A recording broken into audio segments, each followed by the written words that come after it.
What's going on, guys? Today we got another duel video for you guys and a new list to feature as well. Granted, nothing in these lists get affected too much, but we might as well get our introductions out of the way. Today we are playing what I've been calling DDD, aka Deep Draw Dre, Dr. Dre, also known as Dark Red Enchanter.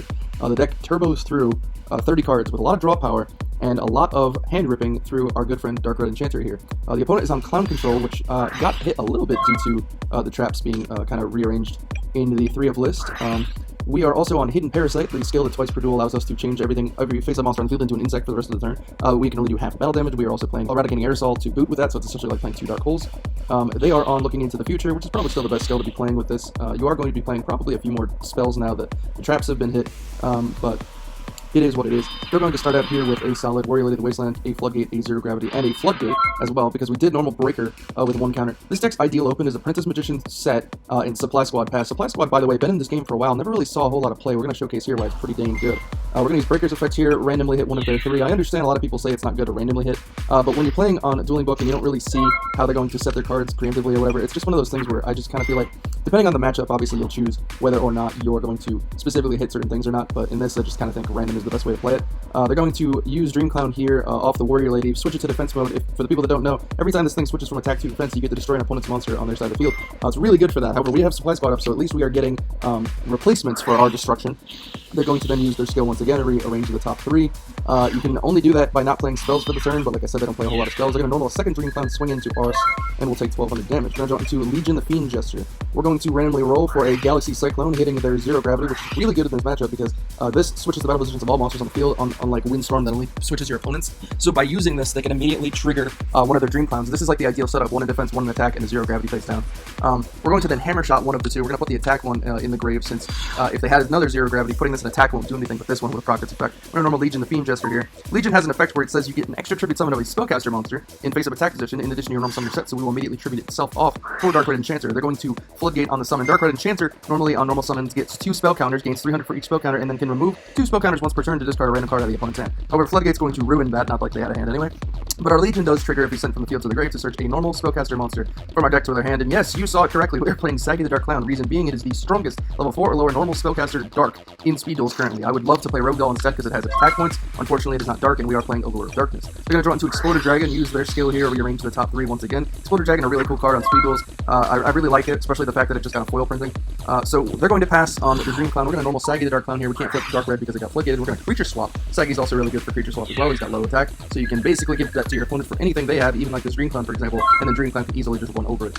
We're going to draw into Zombina. They're going to use their skill once again, rearrange the top 3, and then they will promptly normal summon the Zombina to swing over the Dream Clown. Keep in mind, however, our squad does trigger here because it just says a monster we control is destroyed by battle card effect. Currently, we control this. It doesn't have to go to the graveyard, and we will get the draw off of it, which is really good for us. We're going to draw into Sphere Karibo.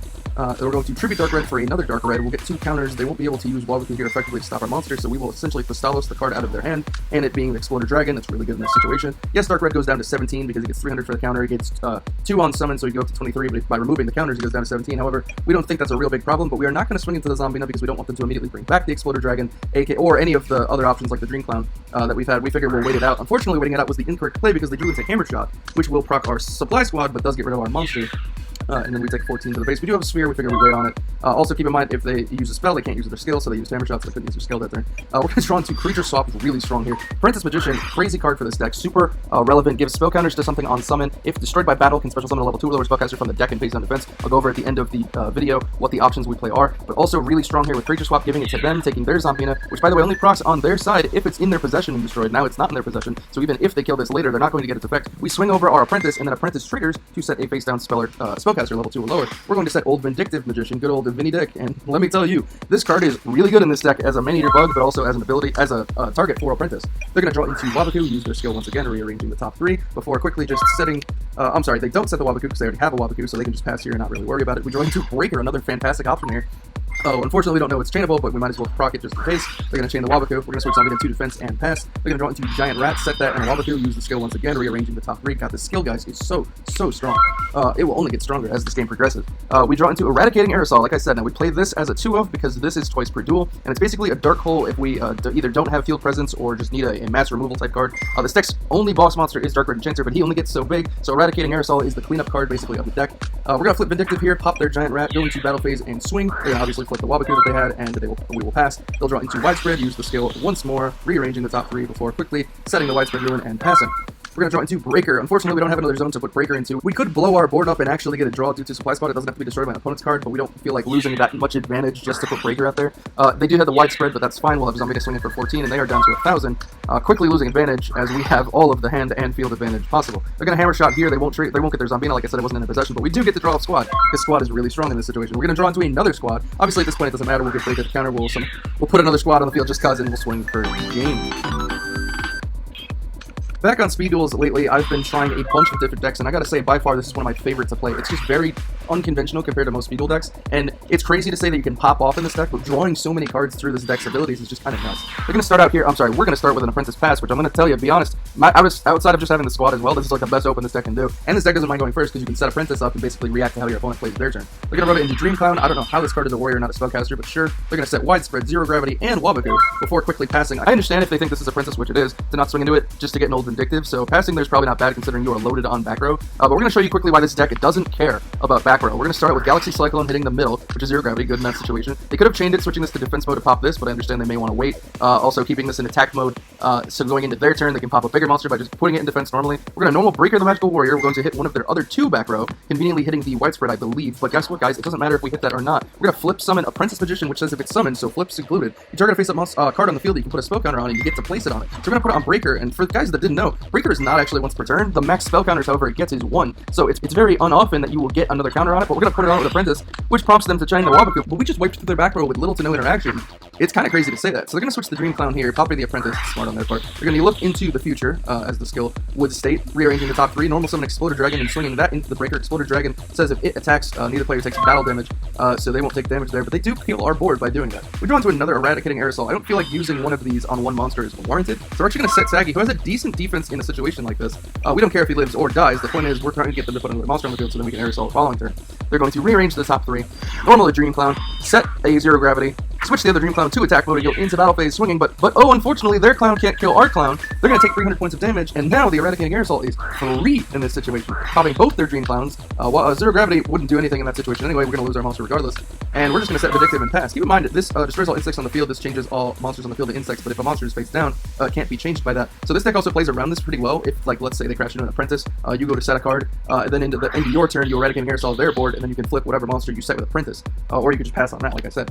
They're going to rearrange top 3 once again, before quickly just passing turn. We're going to draw into Breaker, which is a really good top deck here. We're going to use its effect, so they're going to chain Zero Gravity. We're not going to flick Vindictive, there's no point to doing that. They're going to draw into Giant Rat, use their skill, no reason to Hammer Shot, obviously they can have the Rat kill the Breaker, and they do just that. However, we have Vindictive, so it almost doesn't matter what they do. We're going to normal Legion, flip the Vindictive, pop the Giant Rat, and we're going to swing in here for 450 and 13, which doesn't sound like a whole lot, but honestly, the Dream Clown deck can't put up a massive amount of damage. We're not really worried about Vindictive being in attack mode, and as you see here, it clearly doesn't matter. They're going to rearrange the top 3 once again before just setting a Wabaku and passing. We're going to draw into a Hammer Shot, we're going to go into battle phase, we're going to keep Vindictive in attack mode. Like I said, it doesn't matter really. They're not going to do a whole lot of damage with that in attack mode, and if they do have like a creature swap type card, we'll clearly just give them the Vindictive, which will be stuck in attack. They're going to take this damage instead of Wabakuing. I don't know if I agree with that, but it does give them actually a free turn to proc this Lava Golem, which they did know they were going to draw due to the skill, and there's no reason for them to Hammer Shot it since they do have a Wabaku face down, so it will get us to a standby phase. We're going to take 1,000, but we'll try to use the Lava Golem best against them as possible and swing in for 3k here. They're going to Wabaku, obviously, so we'll pass.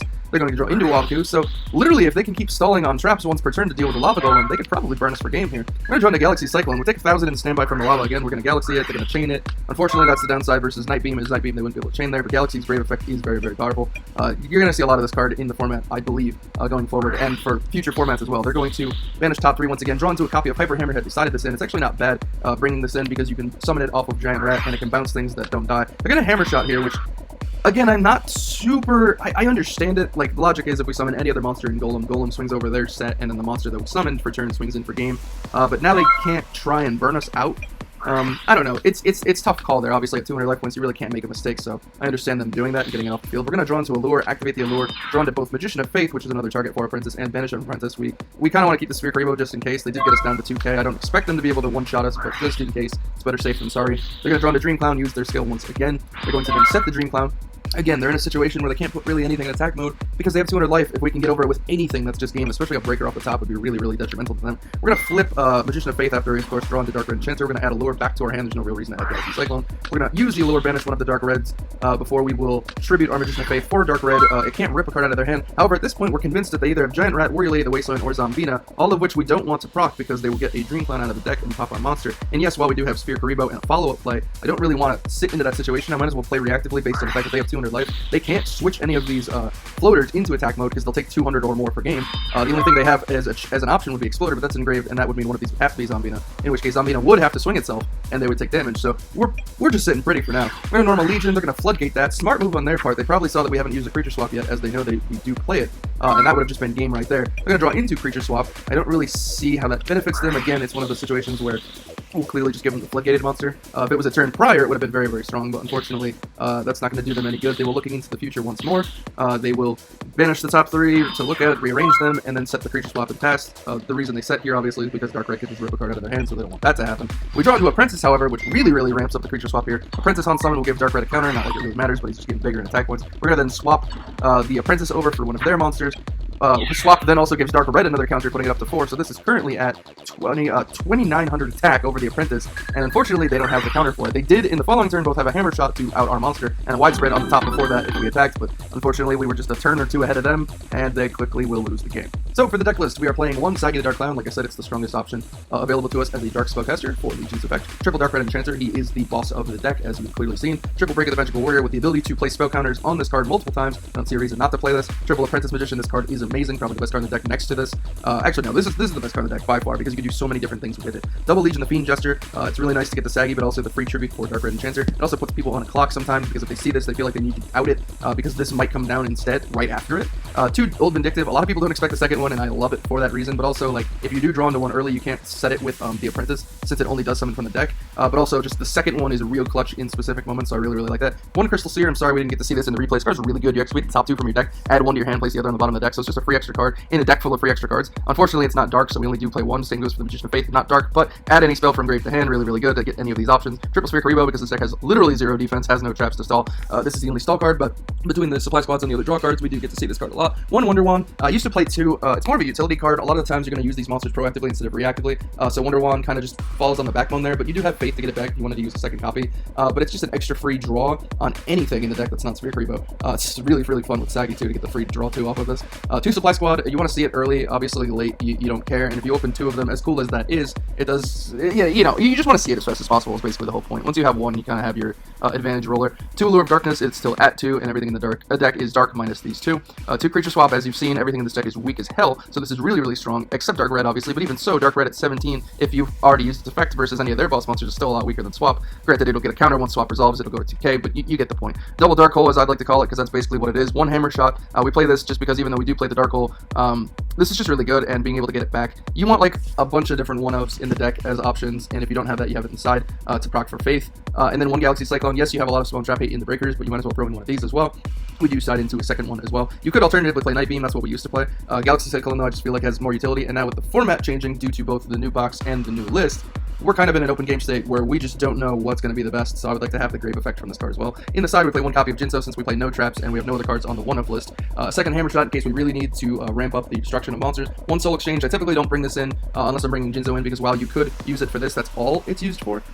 And this half the time gets summoned to the same turn you drop this, so it kind of is what it is. It's also good against Cyber Angels, but I don't know where Cyber Angels is now with this new list. 1 Share the Pain, it was also in here for Cyber Angels mainly. Again, don't know where Cyber Angels is at, but you easily have free tribute fodder to get rid of an opponent's monster without destroying it, so it gets around that as well. The second Galaxy Cyclone, as I said, and 1 Lost Wind is just kind of your jack of all trades. The extra deck doesn't matter. You could alternatively side Waking the Dragon. The downside is if they don't see that you're playing back row in the main game 1, they typically side out their Spawn Trap Hate.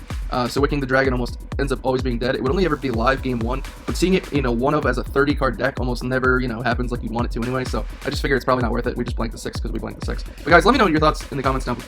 below as to this DDD, Deep Draw, Dre, Dr. Dre, whatever you want to call it deck. I think it's really, really fun. Drawing a bunch of cards in Speed Duels is kind of unheard of, so this is like the best way to do it. One of the best ways to do it, for sure. And let me know your thoughts on Supply Squad just in general. I think we're still in a slow enough format where this card in the right deck is just really strong, and people underestimate it all the time. I understand when it came out in normal Yu-Gi-Oh! It was kind of past its prime already, the game was a little too fast for it, but this card is really underrated, I think, in my opinion. And it does more than, well, sometimes setting Sphere because you have Squad is better than passing with Sphere in hand, which is crazy to say, but let me know your thoughts down below, and I'll see you guys in the next video.